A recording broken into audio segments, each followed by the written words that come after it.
Hello बच्चों, स्वागत है थोड़ा सब का एक बार फिर सिक्ख्या है पंजाब ते। जिवें कि तुहानूं पता है असीं स्ट्रेट लाइन कर चुके हैं, असीं ओहदा ही स्ट्रेट लाइन का अगला यानी कि सर्कल के लिए स्ट्रेट लाइन आना बहुत जरूरी सी, जो असीं पढ़ लिया। हुण असीं शुरू करन जा रहे हैं सर्कल। सर्कल सर्कल तो सुनिया सुनाया जा लग रहा है, ओही सर्कल जो छोटे हुंदे सानूं एक राइम पढ़ाई सी, पापा का पैसा गोल, दादा का चश्मा गोल, मम्मी की रोटी गोल, टीचर का डंडा गोल मटोल। याद आया ना? ओही सर्कल। फिर हौली हौली बढ़ते गए, सानू फिर थोड़ा जा होर अगली क्लास गए सिखाया बच्चों गोल गोल सर्कल हुंदा है, इनू सर्कल कहा जाता है, राइट।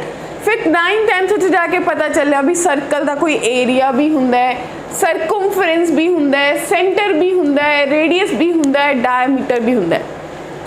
ये सारी नॉलेज तुसी अपने नाल ही रखोगे। हुण सर्कल आपां तुहानूं कुछ होर लेवल ते लेके चले कि सर्कल की हुंदा है।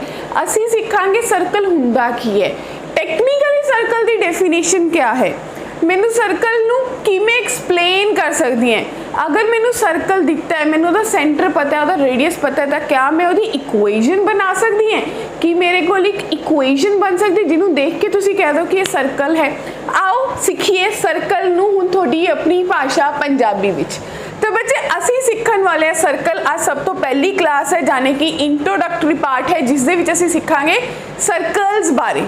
सर्कल कुछ भी नहीं है, वही है जो असी पढ़िया है।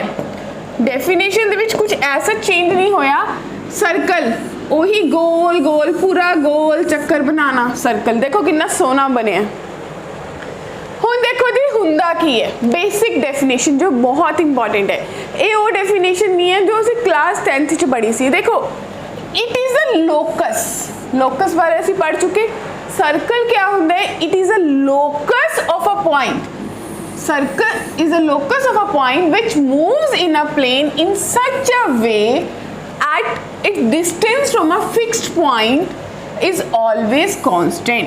बच्चे देखो ये जो सेंटर दिख रहा है ये मेरे को फिक्स्ड पॉइंट है। फिक्स्ड पॉइंट तो एक फिक्स्ड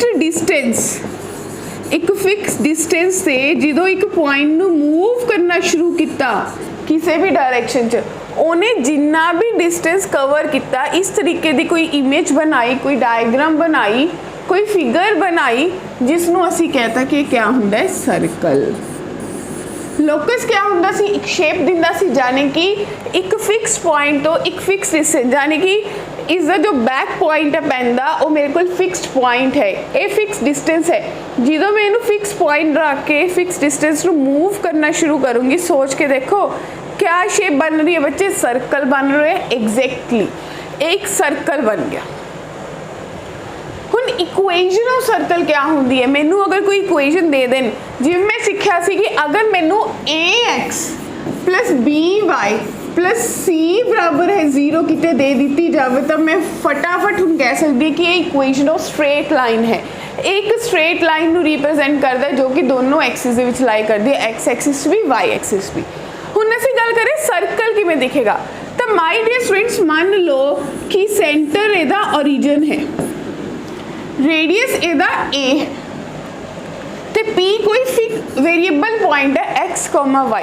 तो तुसी सबने स्ट्रेट लाइन के थ्रू अगर मैं OP डिस्टेंस कढ़ना चाहा तो मेरे को कितना बनूगा? Under root x minus 0 the square plus y minus 0 the square, जो किदे बराबर है? रेडियस के बराबर a दे। स्केयरिंग ऑन बोथ साइड, तो a स्क्वायर किदे बराबर आ गया? x square plus y square. तो ये क्या दे रहा है? मैनू कुछ भी नहीं है, एक मैनू इक्वेशन ऑफ सर्कल दे रहा है। वो सर्कल की इक्वेशन जिदा रेडियस a है तो जिदा सेंटर 0,0 है, यानी कि ओरिजिन है। तो सब तो पहली चीज़ कि अगर मैनू किते भी पता चल जाए मेरा सेंटर ओरिजिन है तो रेडियस कुछ दिखता हुआ है, तो मैं इक्वेशन ऑफ सर्कल बना सकती हैं। फॉर एग्जाम्पल मान लो कि थोनू सेंटर दिखता हुआ ओरिजिन सेम, और मैं कहता कि रेडियस 5 है, तो तुसी इक्वेशन ऑफ सर्कल लिख लोगे फटाफट, राइट ऑन योर नोटबुक कि x square plus y square किदे बराबर आ गया बच्चे? 5 स्क्वायर, यानी कि 25। और अगर किते मैंने इक्वेशन दे देन कि x square plus y square 25 के बराबर है तो सेंटर ते रेडियस कितने होएगा तुसी फट देने दस सकते हो कि सेंटर 0,0 है तो रेडियस 5 है। आगे चलते कहते कि अगर मेरा सेंटर ओरिजिन नहीं है, देखो ओरिजिन तो बहुत पीछे रह गया, हुण मेरा सेंटर किसी पॉइंट पे है जाने कि x1, y1 पे, और मेरे को वेरिएबल पॉइंट है x, y और मेरा रेडियस है a। सेम सी पी से डिस्टेंस फॉर्मूला लगाओगे जाने कि under root x minus x1 दा square plus y minus y1 दा स्क्वायर किस दे बराबर है a दे। स्केयरिंग और बोथ साइड करो बच्चों, a स्क्वायर कितने बराबर आ गया x माइनस x1 दा square plus y minus y1 दा स्क्वायर। तो इस इक्वेशन को देख के मैनू क्या पता चल रहा है कि ये वो सर्कल है जिसका रेडियस a है और जिसका सेंटर x1, y1 ते है। क्लियर है जी। अगे गल हुण देखो ये क्वेश्चन AI-EEE 2006 ਦੇ ਵਿੱਚ ਆਇਆ ਸੀ जो कि मैनू अपने आप क्लियर है कि ये उस टाइम ते मेन्स का लेवल हुंदा सी।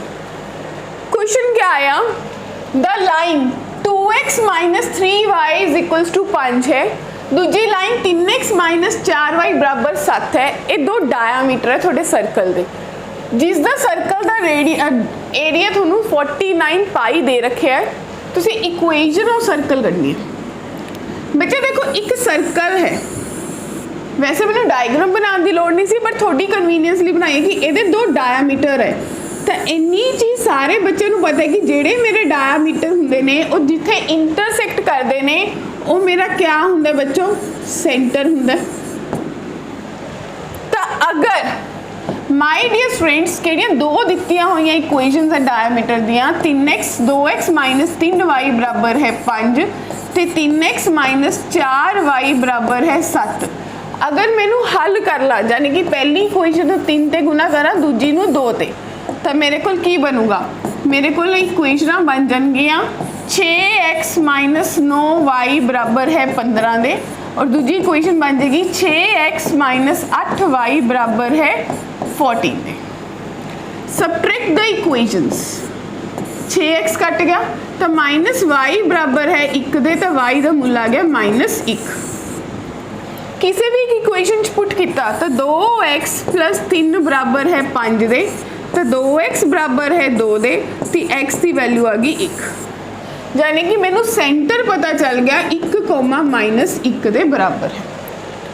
हुण अगर मैनू एरिया दिता होया so my dear students pi r square जो है 49 पाई दे बराबर है, पाई ना पाई कैंसिल तो आर की वैल्यू आ गई 7। मैनू रेडियस भी पता चल गया, मैनू सेंटर भी पता चल गया। सेंटर ओरिजिन नहीं है तो देयरफॉर रिक्वायर्ड इक्वेशन क्या बनेगी, x माइनस 1 दा whole square plus y plus 1 दा whole square is equals to 7 दा स्क्वायर।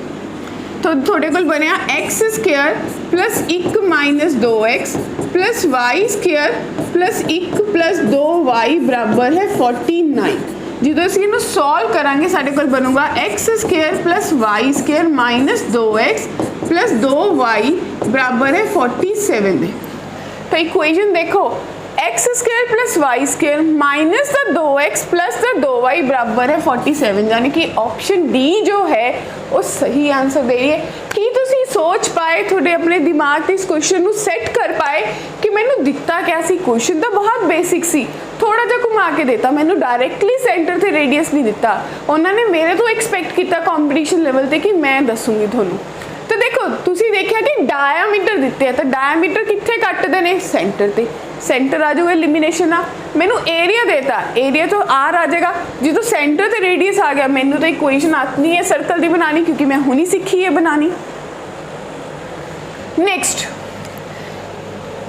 ध्यान ना क्वेश्चन सोचियो, the in centre of a equilateral triangle, सब तो मोस्ट इंपॉर्टेंट चीज है इक्विलेटरल ट्रायंगल। स्ट्रेट लाइन में जाओ, अगर किसी ने हाले तक नहीं स्ट्रेट लाइन को देखा तो स्ट्रेट लाइन में देखियो थोड़े को 3rd या 4th लेक्चर होएगा जिहदे असीं ट्रायंगल के सम इंपॉर्टेंट पॉइंट्स बारे डिस्कशन की सी।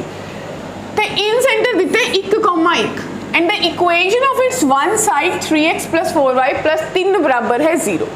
तुसीं इक्वेशन ऑफ सर्कम सर्कल करनी है, माय डियर स्टूडेंट्स, जिन्होंने स्ट्रेट लाइन नहीं पता या बेसिक्स कुछ नहीं पता, तो जो इक्विलेटरल ट्रायंगल होंदी है उस टाइम ते असीं गल कीती सी, असीं सिक्ख्या सी कि मेरा इन सेंटर, सर्कुम सेंटर, सेंट्रॉइड ते ऑर्थो सेंटर सारे दे सारे सेम पॉइंट ते लाई करते हैं। इट मीन्स मेरा जो सर्कुम सेंटर है वो सेम ही है 1,1। उन्हें इन सेंटर कर रहे हैं, यानी कि एंगल बाइसेक्टर की गल कर रहे हैं। इक्विलेटरल ट्रायंगल का एंगल 60 डिग्री होंदा है, जे उन्होंने कोई लाइन बाइसेक्ट कर रही है 30 डिग्री देगी। और अगर इतों कोई परपेंडिकुलर ड्रॉ करोगे कोड के सेंटर से, क्योंकि मैनू पता चल गया है मेरे सर्कल का की है सेंटर है, परपेंडिकुलर ड्रॉ किया और इस लाइन की इक्वेशन मैनू दी हुई है 3x + 4y + 3 बराबर है 0। तो परपेंडिकुलर डिस्टेंस का फॉर्मूला लगा के मैं जो ये डिस्टेंस p है ये कट सकती है बच्चों। p मेरे को आ जाऊगा मॉडुलस दे विच 3 × 1 + 4 × 1 + 3 डिवाइडेड बाय 5। तो मेरे को p की वैल्यू आ गई 2। मैनू ये डिस्टेंस पता चल गया 2। ठीक है जी, एंगल 30 डिग्री है, जे मैनू रेडियस पता चल जाए बस गल खत्म है। तो ये एक इक्विलेटरल ट्रायंगल है। अगर ये r है, परपेंडिकुलर पता है, तो sine 30 degree my dear students किदे बराबर आ गया, p/r दे बराबर आ गया। साइन 30 1/2, p कितना दिता होया जी 2 आ गया, r कढ़ना है।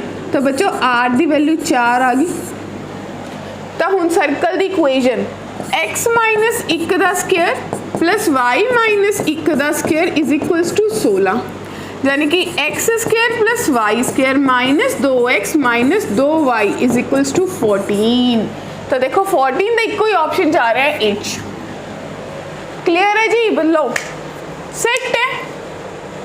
नेक्स्ट देखते हैं अगला क्वेश्चन। मतलब अगर तुम सोचोगे ना, 2 क्वेश्चंस किते, बेसिक क्वेश्चन तो तुम्हें मैं दस ही दिता कि मैनू सर्कल का सेंटर दे दें, रेडियस दे दें, मैं एक क्वेश्चन बना दूंगी। अगर मैनू नहीं दिता, इट मीन्स मैनू उस क्वेश्चन तो देखना पड़ेगा, समझना पड़ेगा कि एग्जैक्टली मैनू सेंटर ते रेडियस मिलेगा कित्थों। क्लियर है ना। तो हुण अगला क्वेश्चन कह रहे थे equation of circle described on the कोड 3x + y + 5 of the circle as a diagram. बच्चे ध्यान ना पहले डायग्राम ना, एक सर्कल है जिसकी इक्वेशन थानू दी है x² + y² बराबर है 16 में। ये कोई कोड है जिसकी इक्वेशन मैनू दी है 3x + y + 5 बराबर है 0। इट मीन्स ये जो सर्कल है इसका सेंटर 0,0 है और इसका जो रेडियस है वो किदे बराबर है 4 दे। तुसी अपनी समझ के अकॉर्डिंग कि अगर सेंटर तो कोई परपेंडिकुलर ड्रॉ होएगा वो इनू बाइसेक्ट करेगा। क्लियर है। तो मीन्स ये मिड पॉइंट आ गया। हुण इस कोड नू, इस मिड पॉइंट नू एज अ सेंटर लैके तुसी एक नवा सर्कल ड्रॉ करना है जो कि इस लाइन पे डिस्क्राइब्ड है, यानी कि लाइन उसका क्या है, डायामीटर है। तो माय डियर स्टूडेंट्स, क्या मैं ये P डिस्टेंस काट सकती है? अगर ये पॉइंट O है, M है, A है और B है, तो OM परपेंडिकुलर डिस्टेंस का फॉर्मूला लाके स्ट्रेट लाइन का, यानी कि 3 × 0 + 0 + 5 डिवाइडेड बाय √10। तो मेरे को कितना बन गया 5/√10 आ गया डियर स्टूडेंट्स। और दूजे पासे रेडियस मैनू पता है, तो बाय पाइथागोरस लगा ला AM² = OA² - OP², OM²। OA कितना है 4² यानी कि 16 माइनस OM यानी कि 25/10। ठीक है जी। एक बार फिर तो कैलकुलेशन चेक कर लो माय डियर स्टूडेंट्स। 0 0 कितना 0 0 5/3 10 5/√10 आएगा, 25/10 आ गया। थोड़े को 160 - 25/10 बचा, यानी कि 135/10 बचा AM²। तो ए एम की वैल्यू थोड़े को कितनी आ गई 135/10 का अंडर रूट। सेंटर हुण मैनू सेंटर कड्ढण की लोड़ है, सेंटर भी मैनू स्ट्रेट लाइन तो ही कड्ढना पएगा। याद करो फुट ऑफ परपेंडिकुलर का फॉर्मूला यानी कि x minus x1 x minus 0 divided by 3 y minus 0 divided by 1 is equals to minus of 5 divided by 10। So dear students इथों x ते y आ जाएगा, कोऑर्डिनेट आ जाएंगे। अगर मैनू किसी सर्कल के सेंटर पता चल जाए, मैनू उहदा रेडियस पता चल जाए, ठीक है जी, तो मैं इक्वेशन ऑफ सर्कल लिख सकती हूँ। तो क्या तुसी ये सब कुछ यूज़ करके, क्योंकि मेरे को x की वैल्यू आ जाएगी, y की वैल्यू आ जाएगी। x देखो क्लियरली दिख रहा है कितना आएगा -3/2 तो y कितना आ जाएगा -1/2 और मेरे को रेडियस का सीधा ही स्केयर पता चल गया 135/10। फर्दर सॉल्व कर लो कितना आएगा जी। अगर मैं रेडियस स्केयर देखा 135/10 यानी कि 5 to the 10 5 7 दा 5 to the तो 27/2 बने। यदि वैल्यू तुसी कहोगे कि x प्लस 3/2 दा whole square plus y plus 1/2 दा whole square that is equals to 27/2। बस इनू सॉल्व करना है, थोनू इक्वेशन ऑफ सर्कल मिल जाएगी। ठीक है जी, तो ये आज साडा बेसिक लैक्चर सी। इस सैक्शन दे विच असीं सीखिया कि सर्कल हुंदा की है, उहदी बेसिक डेफिनेशन क्या है।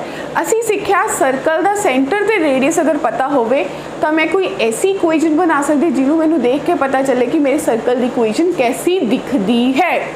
ठीक है जी, हुण डियर स्टूडेंट्स अगले लैक्चर दे विच असीं गल करांगे एक स्टैंडर्ड इक्वेशन सी। अगले लैक्चर तुसीं सीखोगे कि जनरल इक्वेशन ऑफ सर्कल क्या हुंदी है, कि जिवें तुसीं सोच के देखो तुसीं जो सॉल्व किए तो थोड़े को एक फाइनल आंसर आया कुछ इस फॉर्म दे विच जिहदे विच तुहानूं सेंटर ते रेडियस नहीं पता चल रहा, तो इट मीनस इस इक्वेशन नूं क्या कहते हैं, it is called a general equation of a circle. तो हुण असीं इस जनरल इक्वेशन नूं ही अगले सैशन दे विच इलैबोरेट करांगे। तो जिन्हां ने हाले तक सिक्ख्या है पंजाब नूं सबसक्राइब नहीं किया है, फटाफट सबसक्राइब कर दो। लेक्चर पसंद आया, बहुत ज़बरदस्त समझ आया तो लाइक बनता है, शेयर कर दो मैक्सिमम ताकि बच्चों तक पहुँच पाए कि सानू अपनी ही लैंग्वेज पंजाबी दे अपनी भाषा पंजाबी दे मैथ सीखने को मिल रहा है। फिर मिलांगे अगले सैशन दे विच जनरल इक्वेशन ऑफ सर्कल दे नाल। तद तक लिए थैंक यू।